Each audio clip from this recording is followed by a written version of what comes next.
Kesempatan kali ini kita akan mempelajari mapel ekonomi bisnis dengan materi penerapan ilmu ekonomi dalam kegiatan usaha. Nah, untuk pokok bahasan kali ini ada beberapa yang akan kita pelajari. Yang pertama, kita akan belajar mengenai pengertian ilmu ekonomi. Dan yang kedua, kita akan belajar mengenai ekonomi makro dan ekonomi mikro. Dan yang ketiga, kita akan belajar mengenai manfaat ilmu ekonomi dalam kegiatan usaha. Oke, eh, tetap stay tune sampai akhir penjelasan nanti ya. Baik, untuk yang pertama, kita akan mengenal apa itu ilmu ekonomi terlebih dahulu. Baik, ilmu ekonomi secara etimologi itu berasal dari bahasa Yunani yang terdiri dari oikos dan nomos. Untuk oikos sendiri artinya aturan, sedangkan nomos sendiri artinya rumah tangga. Jadi ilmu ekonomi secara garis besar diartikan sebagai aturan rumah tangga. Rumah tangga dalam hal ini tidak hanya berarti sebuah keluarga yang terdiri atas ayah, ibu, dan anak saja, tetapi juga dalam ruang lingkup yang luas seperti bangsa dan negara. Sedangkan ilmu ekonomi menurut ahli yang bernama Menkyu dalam buku pengantar mikro dan makro ekonomi terbit tahun 2013 menjelaskan bahwa economic is the study of how society manages its resource, yang artinya ekonomi adalah studi tentang bagaimana masyarakat mengelola sumber daya yang selalu terbatas dan langka.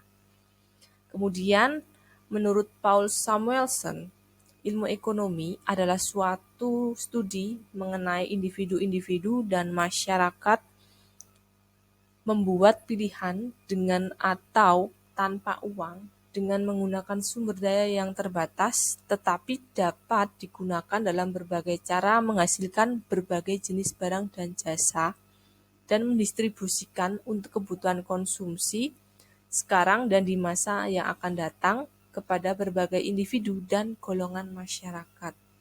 Nah, dari beberapa pengertian tersebut dapat kita simpulkan bahwa ilmu ekonomi itu merupakan usaha manusia untuk memenuhi kebutuhannya dalam mencapai kemakmuran yang diharapkan dengan memilih penggunaan sumber daya produksi yang sifatnya terbatas. Oke, kemudian apa sih manfaat mempelajari ilmu ekonomi? Jadi di sini ada beberapa manfaat kita mempelajari ilmu ekonomi, yaitu yang pertama, bisa membantu seseorang atau perusahaan dalam menentukan skala prioritas kebutuhan yang akan dipenuhi. Dan yang kedua, bisa membantu mempelajari perilaku manusia dalam memanfaatkan sumber daya untuk memenuhi kebutuhan. Dan yang ketiga, ilmu ekonomi itu dapat membantu memilih alat pemuas kebutuhan yang efektif dan efisien. Baik, oke, selanjutnya kita akan membahas mengenai apa itu ekonomi makro dan apa itu ekonomi mikro. Nah, yang pertama mengenai ekonomi mikro terlebih dahulu. Jadi, ekonomi mikro ini adalah ilmu yang melihat dan menganalisis kegiatan-kegiatan ekonomi dengan menganalisis berbagai atau menganalisis bagian-bagian yang kecil dari keseluruhan kegiatan ekonomi. Jadi, untuk ruang lingkup ilmu ekonomi mikro ini lebih spesifik atau lebih sempit ya. Sebagai contoh, dalam ekonomi mikro kita akan mempelajari mengenai perilaku dan interaksi produsen dan konsumen. Oke, dan apa saja aspek yang ada di ekonomi mikro?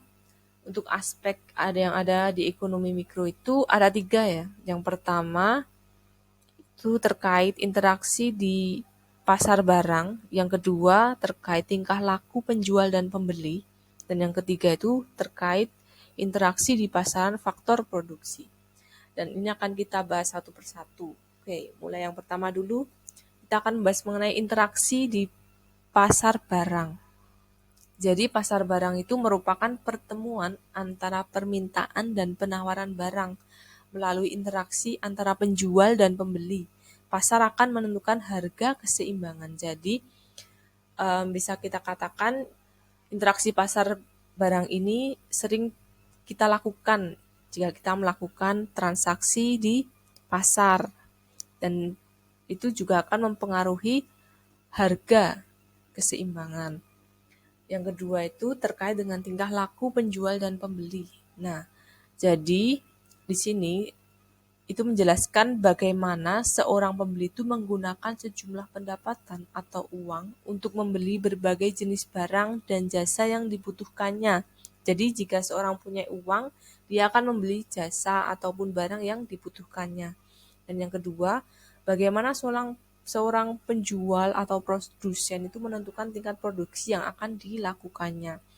Jadi penjual ataupun produsen itu akan menentukan tingkat produksi tergantung dari permintaan konsumen atau tergantung dari kebutuhan pasar atau kebutuhan konsumen itu sendiri. Dan yang ketiga terkait dengan interaksi di pasaran faktor produksi. Nah, interaksi antara pembeli dan penjual faktor produksi di berbagai pasar faktor produksi yang meliputi modal, pasar tenaga kerja, itu akan menentukan harga suatu faktor produksi dan berapa banyaknya jumlah faktor produksi yang akan digunakan. Kemudian untuk apa itu makroekonomi atau ekonomi makro? Jadi ekonomi makro adalah suatu ilmu yang mempelajari variabel-variabel ekonomi pada suatu negara secara menyeluruh. Masalah ekonomi makro yang dihadapi suatu negara adalah masalah pertumbuhan ekonomi, masalah pengangguran, masalah inflasi, pendapatan nasional, ketidakstabilan kegiatan ekonomi, serta ketimpangan neraca perdagangan dan pembayaran. Jadi dapat dikatakan bahwa ekonomi makro ini adalah ilmu ekonomi yang ruang lingkupnya lebih luas dan kompleks. Nah, kemudian aspek apa saja sih yang ada dalam makroekonomi? Di sini ada 3 ya. Yang pertama itu tentang penentuan kegiatan perekonomian, yaitu analisis mengenai sampai mana suatu perekonomian akan menghasilkan barang dan jasa. Dan yang kedua itu tentang masalah pengangguran dan inflasi.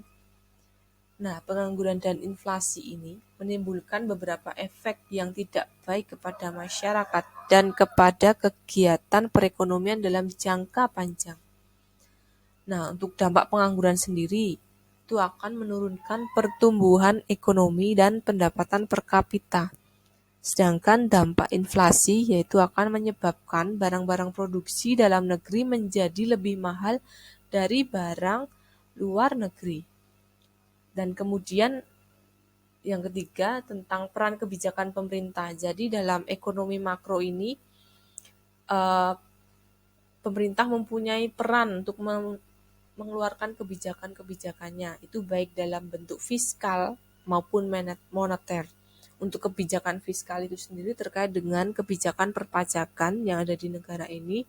Dan untuk kebijakan moneter itu terkait dengan peredaran uang yang ada di negara ini yang diatur oleh Bank Sentral atau Bank Indonesia. Oke, kemudian apa sih manfaat ilmu ekonomi dalam kegiatan usaha? Nah, jadi di sini ada manfaat ilmu ekonomi dan kegiatan usaha.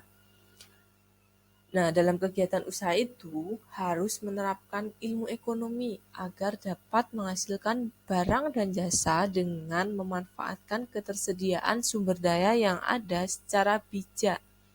Sehingga pelaku usaha itu harus memahami 3 pokok penting ya. Yang pertama, tentang barang apa sih yang harus diproduksi atau dengan kata what. Jadi sebelum kita melakukan kegiatan usaha kita harus tahu barang apa sih yang akan kita produksi. Kemudian aspek yang kedua tentang bagaimana barang itu produksi atau dengan kata lain how. Yaitu berkaitan dengan cara kita untuk memproduksi barang itu sendiri. bagaimana tahapannya. Yang ketiga itu tentang untuk siapa barang itu diproduksi, atau dengan kata lain for whom. Nah, ini terkait dengan siapa konsumen atau siapa pangsa pasar yang akan kita tuju. Oke, selanjutnya tentang karakteristik orang yang menerapkan ilmu ekonomi. Di sini ada beberapa karakteristik ya. Yang pertama itu rasional. Jadi pelaku usaha dalam melakukan kegiatan usahanya selalu menggunakan pemikiran yang sesuai dan tidak berdasarkan emosi. Dan yang kedua, itu ekonomis. Jadi pelaku usaha akan selalu memperhitungkan segala kegiatan usahanya secara cermat serta mempunyai perencanaan yang matang. Dan yang ketiga itu hemat. Sebagai pelaku usaha harus mengetahui kebutuhan mana yang harus dipenuhi atau yang tidak. Kemudian membuat skala prioritas.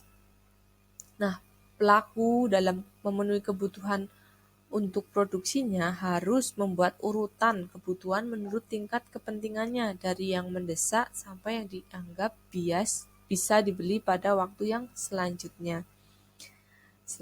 Yang kemudian tentang prinsip cost and benefit.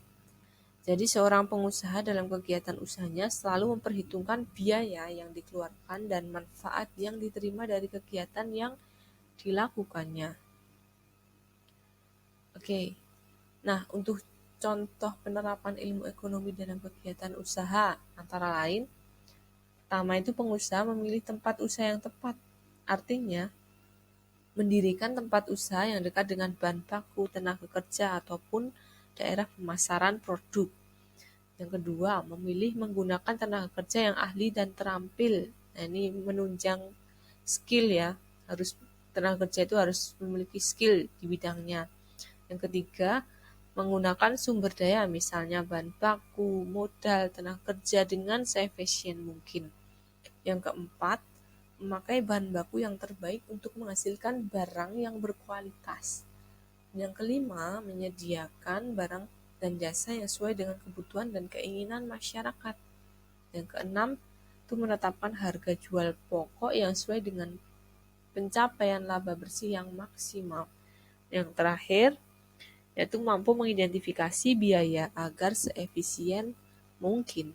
Nah, beberapa poin ini adalah contoh penerapan ilmu ekonomi dalam kegiatan usaha. Sekian materi yang bisa saya sampaikan. Sampai bertemu pada materi yang lainnya. Terima kasih.